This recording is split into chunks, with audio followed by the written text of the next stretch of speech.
Veseli me, da ste tukaj. Se počutim zelo tako skromnega, ponižnega, da lahko govorim za prvo zavestno, ki se občasno učim od nje, ampak vedno znova me veseli kvalitete ali pa jasnost, pronicljivost njenega razmišljanja, tako da me veseli, pa se res čutim, da bi mogel biti bolj napovedovalec, kot pa da bom zdaj nekaj spregovoril, ampak podelil bom svoj del zgodbe, prav tako za Markosom in za Markotom Hrenom. Jaz bom udaril, rekel, bolj po domače, ampak iskreno, na temo, ki mi je zadnje čase zelo blizu, ampak že od takrat, ko pač smo začeli aktivno raziskovati, kako biti nek aktivni faktor k izboljšanju sveta. In tema, ki me zadnjo leto zelo odzvanja ves čas, je z naslovom Eno človeštvo. Zavedanje, da smo vsi eno, da smo vsi povezano, pač se v meni naselila 18 let nazaj, tako neizbrisno in to ostaja.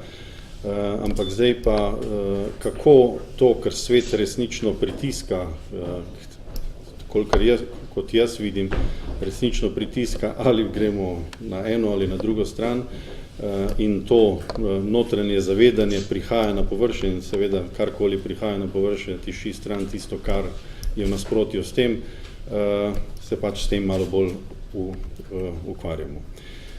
Veliko bo posploševanja v teh parih besedah, bom zelo hiter poskusil podati mojo idejo, vas popeljati na eno tako pot, kar pa seveda bil naslov, je bilo eno človeštvo v luči starodavne modrosti, zdaj rečemo ali teozofije, ampak to ni teozofija, ki bi jo si lastilo kakršnokoli društvo, ali še boljše božanska modrost, tako da bo zdaj v tem pisanem asortimanu še ena zgodba.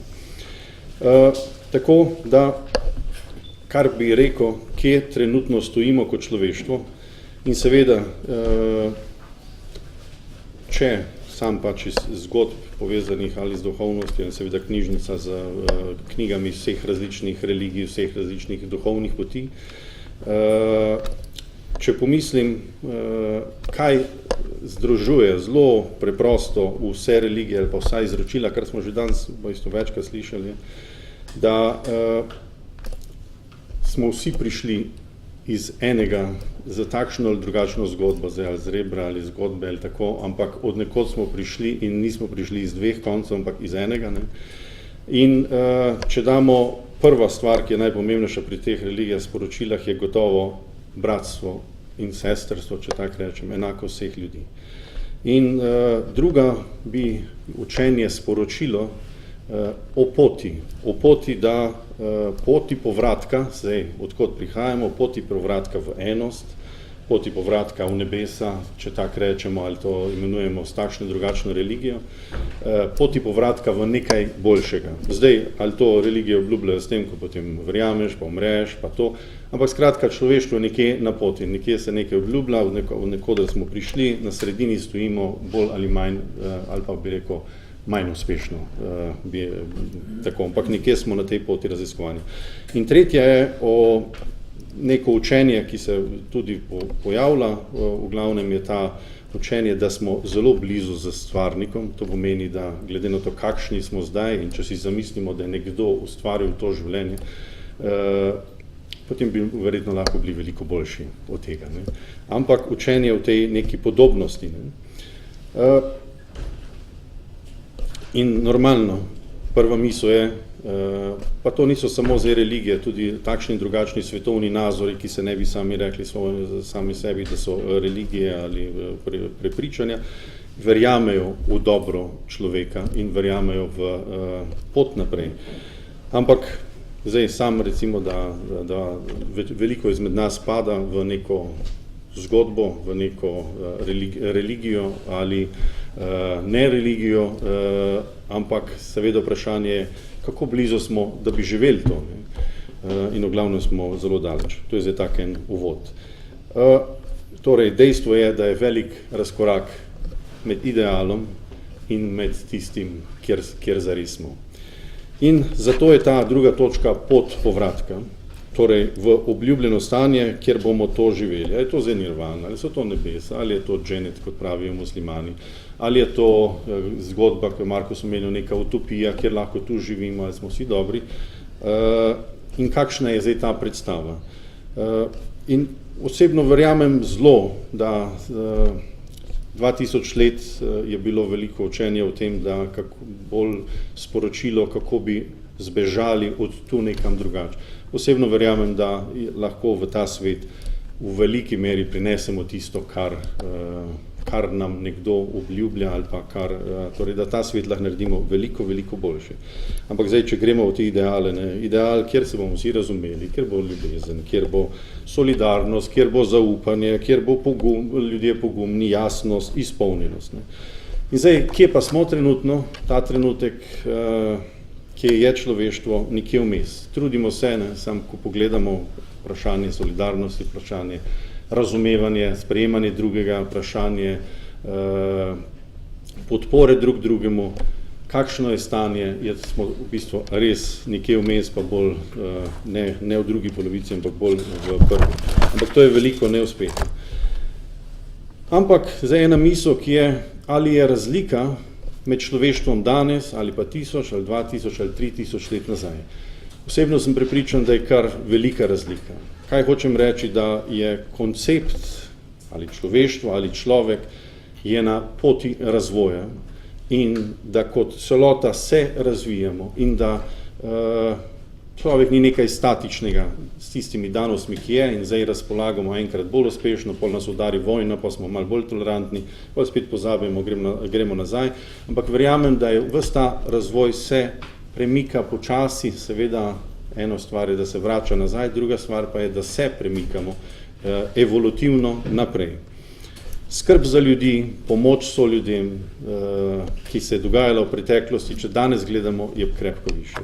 Skrb za svet, za živali, globalno razmišljanje. Če smo bili včasih ujeti seveda v nedostatek informacij, pogleda v povezanosti do tam, kjer lahko zakričiš, do tam je tvoj svet, je danes krepko drugače. Zdaj, ali je ta komunikacija posledica te naše potrebe po ekspanziji ali obratno, ta naša ekspanzija rezultat tega, ker smo se tako povezali in kaj se danes ta trenutek zgodi nekje na drugem koncu sveta, čez par minut že mi vemo in se že odzivamo na to, je zdaj spet drugo vprašanje, ampak sam osebno verjamem, da se človeštvo razvija. Torej, družba se razvija, človek se razvija in obstaja tako imenovana evolucija človeka. Zdaj govorimo v aspektu te starodavne modrosti ali različnih pogledov, da človek ni zaključen in življenje tukaj ni zaključena zgodba. Kaj se dogaja? Na poti od zelo ali povsem sebičnega človeka do nesebičnega, zelo povezanega človeka. Zelo posplošujem, ampak recimo, da ko gledamo nekoga lahko, ko gledamo sebe, ali pa drugega, lahko človek živi krepko sebično življenje, ker misli res samo nase, ker je samo se v bistvu usmerja v svoje preživetje, kar je povsem normalno in legitimno na poti razvoja, ampak potem se lahko po tej lestvici krepko spremeni, da se vedno manj misli nase, ali misli nase, pa potem še na druge, bolj počasi celo lahko pozabi nase. In to je po moje tudi en pokazatelj te evolucije. Pa bi spet mogel iti kar krepko v to, da bi lahko bilo nek pameten okvir, ampak ostanemo zdaj pri tem. Naslednja stvar je, kar zdaj ene par tak elementov in na koncu upam, da bojo izgledali kot neka celota, je moje razmišljanje, mislim, da je Marko omenil eno besedo, torej ena svetovna religija in marsikdo govori, razmišlja o tem z pozitivne druge strani. Jaz verjamem, da smo enkrat imeli, pač na konferenci bila pač teozofske narave, ampak različnih teozofov, tistih skreganih, z glavnim ciljem bratstva med drugimi pa so bili skregani, ampak se pol je konferenca, da bi bili spet bratski, lažje je biti brat z onimi daleč stran, kot pa s tistimi, ko so ti tako blizu, tako, glih z sosedom moram biti brat, tako, glih z njim, tako. Ampak smo razmišljali o tem in moj razmišljek je, da religija prihodnosti ne bo več religija, ker dokler stvari ne moremo izmeriti in jasno videti, kolikor je to zmožno res si dovoliti, je prostor za religijo, ne? Je prostor za interpretacije različnih zgodb, kaj se zgodi potem, zakaj bi mogli biti dobri, bla, bla. Je prostor za vse to. In verjamem, da tudi ta pot razvoja človeka je, da bo počasi zmogel, kar se že danes dogaja tudi strani znanosti, pogledati malo izza ta fizični svet, pogledati malo izza to ločenost naš ljudi, kot smo, kot posamezniki z individualnim telesom, in vse kaže na to resnično povezanost. In verjamem, da se bo veliko teh stvari, teh zgodb religijskih, preprosto ostale bolj kot avtentičnost, katero imamo lahko zelo radi, ampak vemo, da ne moramo škoditi na podlagi te avtentičnosti drugemu. Nikakor, ni možno, ni osnove. Zakaj bi si škodili, če je nekdo drugače oblečen od mene, ne? Če nekdo drugače zgleda od mene. To smo že prešli, ne? No, skoraj včasih. Ne? Tako, torej verjamem, da obstaja, ali pa bo, da obstaja svet kot je takšen, ki ima neko svojo logiko, razen velikokrat nelogičnega človeka v njem, pa tudi potem, ko ga razumemo to logično nelogičnost, ima svojo, torej mora imeti tudi širša dimenzija, ki jo počasi razkrivamo, neko svojo logičnost. Ne more biti stvar skrivnosti, misterijev, ampak s te ravni, ko zdaj gledamo, gotovo ne. Torej, to je mogoče ena beseda o ideji te starodavne modrosti, pa mogoče niti ni toliko pomembno na tem mestu. Morda samo ena misel, Ammonios Sakas, to je tudi en element v sredini, je v 2. stoletju našega štetja prvič začel zavestno uporabiti beseda teozofija kot univerzalna božanska modrost. Pa bi samo en element od njega vzel, da ni želel ničesar zapisati, kar je verjel, kar je učil, ker je rekel, karkoli zapišeš, karkoli se trudiš ujeti, zgrešiš tisto, kar hočeš sporočiti. Tako da tudi to ideja o teozofiji, teozofskih knjigah, teozofskih knjižnicah, je cilj tega, vse, kar delamo, je raziskovanje, ker nihče ti ne more dati v roke tisto, kar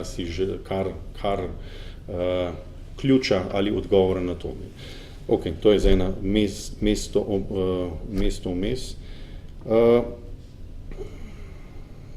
Torej, verjamem, da se skozi različna učenja v svetu počasi razkriva okviri, ki jih še do zdaj nismo videli in da imajo neko svojo logičnost in bodo tudi v pomoč pri življenju v multikulturnem svetu.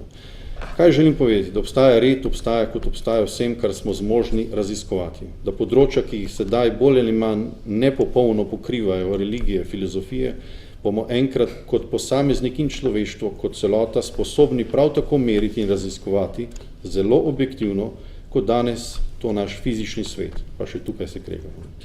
In to se trudijo tako različni viri in tako. Ampak kako zdaj nazaj, če gremo nazaj na to idejo evolucije človeka? Človek ni zaključena zgodba.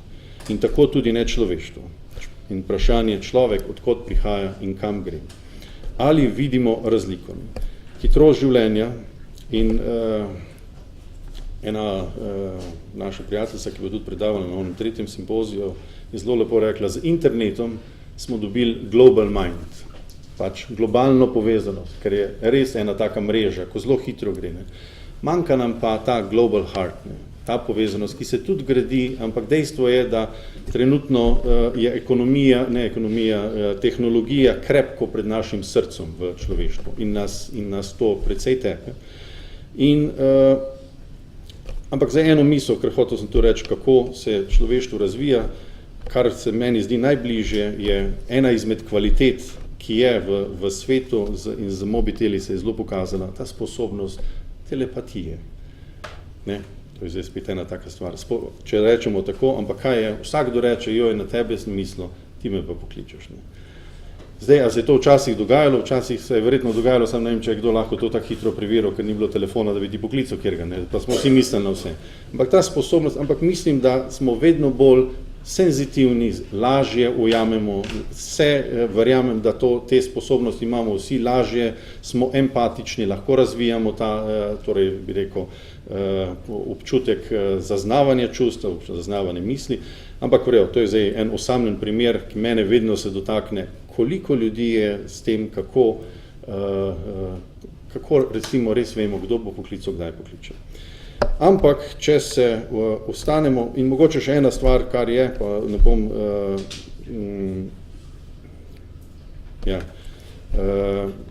razvoj srca. Zdaj, morda, pa bom kar tukaj rekel, verjetno marsikdo slišal za te raziskave, eno raziskavo, v Ameriki en inštitut HeartMath, ki delajo res čudovite stvari, in mislim, da so oni naredili to raziskavo o sposobnosti srca, da vidi vnaprej, še preden se stvari zgodijo. In raziskava je bila, da so jih merili njihove odzive, ko so jim nekaj pokazali, in odziv srca se je zgodil še preden je človek videl tisto, kar je videl. So bile pozitivne stvari, negativne stvari. Možgani so se odzvali takrat, ko je človek videl to. Medtem ko srce je vedelo pa že naprej, ali bo zdaj to slaba slika, ali bo to dobra slika, ali bo ne vem kakšna slika, in to bilo vse zaznano. Torej, to je zdaj, srce ima krepko večjo inteligenco, ali pa svojo inteligenco, ampak ima zelo inteligenten organ, kar je Marko začel govoriti, v bistvu, kar smo vsi na nek način govorili o tem. Predvsem pa zdaj, še drugi del mojega sporočila je točno o tem. In če se osredotočimo samo na en aspekt, in to je to, kar sem že prej rekel, sebično življenje na eni strani, preživetje proti nesebičnemu altruističnemu življenju, s tem, da zdaj krepko tu govorim, gotovo obstaja kulturni altruizem ali pa kulturna dobrota, potem religijska dobrota, ali pa starši so nam rekli, bodi dobro do drugega, o tem ne govorim. Jaz govorim o kvaliteti, ki prihaja od znotraj, če tako rečem, o tem, da si dober ali nesebičen, ali, če rečemo drugačen, da vidiš drugega, zaradi tega, ker ga vidiš od znotraj, ne ker ti ni nihče od zunaj tega rekel, ker ti niso prisilili tako ali drugače in si to od zunaj sprejel. In verjamem, da vsi, to tudi ni nobena povezave, kaj človek dela, ne? A zdaj zaradi tega pomeni, da živi nesebično altruistično življenje, potem sam razdaja. Vsakršno delo, ki ga opravljamo, ga lahko opravljamo z tega zelo sebičnega vidika ali z tega zelo nesebičnega vidika. In na tej poti evolucije človeka, ki je zapisana v vseh religijah ali pa svetih knjigah, bolj ali manj jasno, ampak uporabljajoč isto podlago, obstaja trenutek, ko posameznik neizbežno spozna, da je povezan z vsemi, s celotnim človeštvom, in v to verjamem, to je zdaj sporočilo, kar je sporočilo gotovo z moje strani, pa z mnogih strani, da je res na poti človeka verjamem, da se lahko zgodi ta povezanost z vsem. In ta povezanost z vsem ni stvar religije, torej spet religiozne, verske vzgoje, ni stvar od zunaj, ampak povezanosti od znotraj. In ta povezanost ali je temo z življenjem, ali je temo človek reče z Bogom, ali to z neko notranjostjo znotraj, da človeku neizbežno povezanost tudi z vsem. Torej, če se zgodi ta horizontalna povezava, vpliva na vse, oziroma vertikalna povezava vpliva na vse horizontalne povezave. In takrat verjamem, da potem toleriranje druge avtentičnosti postane sploh možno. Takrat potem ni več toleriranje, ne?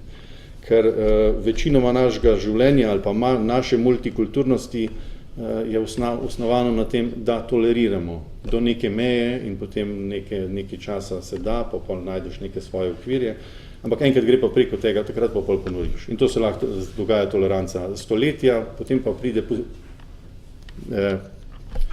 priložnost, da bi pa odstranil tistega, ki ti skozi stoji na žulju na tak način. In se potem zgodijo vojne, če pogledamo samo tole našo najbližjo balkansko vojno, koliko tega je prišlo na površje, kakorkoli, koliko prilik, da bi nekdo pa izkoristil zdaj da bi dal nekoga stran, ki mu je nekdo stal na nekem žulju. Pa je spet to zelo veliko posploševanja, ampak približno. Ponavljam, to ni stvar religijskega izkustva in marsikdo razume to. Ampak ta starodavna modrost uči, da je to samo še en korak na poti razvoja človeka, kot je dejstvo, da nam zrastejo zobje. To je tak. Torej, samo z eno razliko, ne, da zobje odpadejo, medtem ko ta povezanost pa ne odpade. Ne. Tako. Seveda so zdaj tu potem vprašanja, normalno ljudje bi rekli reinkarnacija, karma, ampak to sploh ni povezana stvar. To je moje izkustvo, da ko se enkrat človek od znotraj spozna to povezanost, je ne moreš izgubiti. Zdaj kakorkoli to razumeti, ampak verjetno marsikdo to razume. Ponavljam, to nima veze z zunanjim učenjem, ponovadi ima pa zelo veliko vezo z potem zunanjim delovanjem. Ker človek, ki čuti neko celoto, ki čuti drugega, potem svoje življenje usmeri v to, kako bi z svojim delovanjem pomagal tej celoti, zna videti drugega in lahko sploh se ne dotika enih duhovnih ali pa verskih vprašanj. Torej, seveda, to je ena stvar strani filozofije, ampak ko mi pogledamo strani kvantne fizike, nove biologije, kjer je dejstvo, da je 99,9% našega DNA enak, identičen in da smo res neizbežno enaki, samo v tistem malem delčku procenta, ne? In da pred kratkim sem našel enega James Dotyja, neurokirurga, ki je torej profesor na Harvard University in pa vodja, to je mogoče zanimivo za tebe, Markos, verjetno, ali ga pa mogoče poznaš, vodja The Institute for, torej, kaj piše, ki je James Doty, Center za sočutje in altruizem, raziskovanje in izobraževanje, kjer kot neurokirurg raziskuje to notranjo potrebo človeka, da bi bil povezan in da, ne da bi bil povezan, ampak notranjo dejstvo povezanosti. Ena zanimiva stvar, kar je on rekel, človeštvo, kar smo tudi danes že slišali, njegova misel je rekel, 200,000 let je zapisanih v našem DNA-ju, da moraš bežati za preživetje, da moraš loviti za preživetje, da moraš ves čas gledati, kdaj bo lev skočil na tebe ali ne. In zdaj se ta stara izročilo bori z možnim novim izročilom, torej tistim, ki je pa izza tega. In to sem pred kratkim spoznal tudi tega biologa, doktorja Brusa Liptona, ki je, mislim, da v slovenščini prevedena so 2 knjige, Sebični gen, ki tu, in zanimivo sem tudi ugotovil, da tudi on je na Stanford University, na drugem oddelku, on je odšel stran, medtem ko ta James Doty še tam ostaja, ki govori, da geni so tisti, ki sledijo nas in ne mi tisti, ki sledimo gena. Ampak to rajš potem poslušajte strokovnjaka o tem. Ampak kaj pa to pomeni zdaj v sklopu naše današnje teme multikulturnosti in Luka v sklopu našega časa? Okay, dobro. Da seveda v teh različnih narodnostih, religijah, kultur, že znotraj družine, kot je tudi dr. Vesna povedala, je lahko hudo, ker smo drugačni. Kaj šele zdaj, ko se vse ta mešanje dogaja? In zdaj sam en hiter element notri, kar je tudi Marko začel govoriti. Jaz verjamem, da ena skupna stvar, če ni druge, ena je gotovo nam vsem skupna in to je, da vsi iščemo srečo. Če želi človek biti, želi biti srečen. In to z najbolj izprijenimi dejanji do najbolj lepih altruističnih dejanj. Vsakdo s tem išče trenutek zadovoljstva, trenutek sreče, trenutek nečesa, ki da nekaj dobrega. In to je identično pri nas. In zdaj, če sem prej govoril, neka lestvica pot od nesebičnega k sebičnemu, od sebičnega k nesebičnemu, je morda tudi tu ena stvar, mera, koliko iščemo srečo zunaj in koliko je pač iščemo znotraj. In ta James Doty zelo veliko tudi govori o tem. In seveda, če iščemo srečo zunaj, potem ponovadi je stvar, da ta ali to nam daje srečo zunaj in to ali ta nam daje nesrečo od zunaj. In seveda v tem zdaj multikulturnem svetu, glede na to, da je seveda stvar to toliko projekcij, imamo toliko prilik, da najdemo nesrečo zunaj in zakaj smo mi nesrečni znotraj, zaradi nečesa zunaj.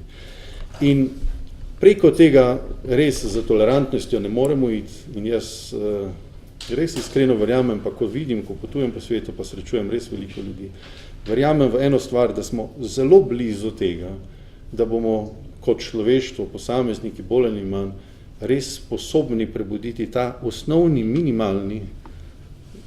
minimalno raven srca, zavedanja, povezanosti vseh, kar pomeni, da bomo prisiljeni od znotraj neizbežno začeti malo bolj razumeti druge, malo bolj pomagati drugim, malo bolj biti solidarni, malo bolj se ozirati po drugih.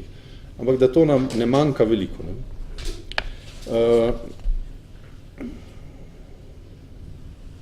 Tako je, ker je potrebno veliko več kot samo tolerantnost. Ne? Ker tolerantnost ima res svojo, se izteče in potem je nenaravna. Ne? In zdaj še, če pridem do zadnje strani, ne? In seveda je mnogo poti v svetu, pa danes je daleč, da bi se s tem obadal, ki vodijo navznoter. Bi pa samo pomislil malo, nekaj pač podelil mojih misli. Zakaj verjamem, da smo tako blizu tega, ali pa kakšna je pot? Jaz verjamem, da pot do srečanja drugega je velikokrat skozi pot, da se identificiramo z drugim. In seveda med to identifikacijo z drugim so običajno oblaki predsodkov, naših lastnih misli, želja, pričakovanj, bolečine, ne vem česa. Ampak ko se zgodi ta mali trenutek identifikacije z drugim, se človek iz temeljev lahko spremeni. Se spomnim, ko je bila takrat neusmiljen napad Izraelcev na Palestino, ko se sploh ne obadam zdaj, kdo je imel prav, kdo ni imel prav, ampak se spomnim razmišljanja, ko sem razmišljal tisti nekdo v tankih, ki so pritiskali na gumbe, da so šle rakete, bombe, kakorkoli. Če bi nekdo ker seveda na koncu kakorkoli se zgovarjamo na sisteme, na družbe, na velike firme, na koncu je vedno en posameznik, ki se to odloča. Ne? In če se bi ta posameznik, ta vojak tam zamislil, da tisto, kar dela s tem, da nekoga ubija, in če bi se znal identificirati, da s tem, ko nekdo umre, postane nekdo žalosten, postane žalostna njegova mama, postanejo njegovi otroci, postane njegova družina, in ko bi znal to prenesti na sebe, kaj bi se to zgodilo z mojimi starši, z mojimi otroci, bi stvar postala veliko težja to delati. Bil sem z našimi prijatelji v Ameriki, ki je bil nekdo zaposlen, v bistvu sem jih srečal celo 3 v industriji za orožje, ampak to ni bila industrija z orožjem, ker so delali samo ene male radarske stvari, ne, za tiste rakete. Ne. Ampak kdo je zmožen takrat ugotoviti pa reči, zaradi tega malega koščka, v bistvu namen tega koščka je, da nekom se bo to prodalo, da bo nekoga ubijalo. Zdaj se ne grem za to, da normalno je to njihovo preživetje in da je naše preživetje marsikdaj delati stvari, ki jih mogoče drugače ne bi želeli delati, ampak ta trenutek identifikacije z mojim dejanjem pa z posledico mojega dejanja. In mi tega nimamo, seveda, ker tudi podzavestnosti velikokrat tega ne želimo videti, zato, ker če bi to videli, bi mogli spremeniti naše življenje in bi vse ostalo šlo. Tako da sem se pogovarjal točno s tem z Bruceom Liptonom o ideji, da bi tisti, kar je pa dobra stvar, da se v svetu mnogo ljudi, ki ima veliko denarja, odloča, da bi ta denar delilo. Mislim, da je ta Microsoft, torej Bill Gates fondacija, da je že bilo, ne vem koliko je bilo, več kot 100 ljudi, milijarderjev, ki so se odločili, da vstopijo v klub, kjer polovico svojega premoženja oddaš. Ne. Pa moram enkrat natančno raziskati. Ampak hotel sem reči, da bi za vse tiste, ki imajo ugovor vesti delati v industriji, v kateri ne moreš več delati, ne, da bi jih lahko bila takšna fundacija, ki bi jih potem ljudi spodbujala, torej še vseeno omogočila preživetje in da bi lahko ljudje začeli iskati pač delovanje nekje druge. Ok, to je nekje vmes. In isto je seveda s to identifikacijo.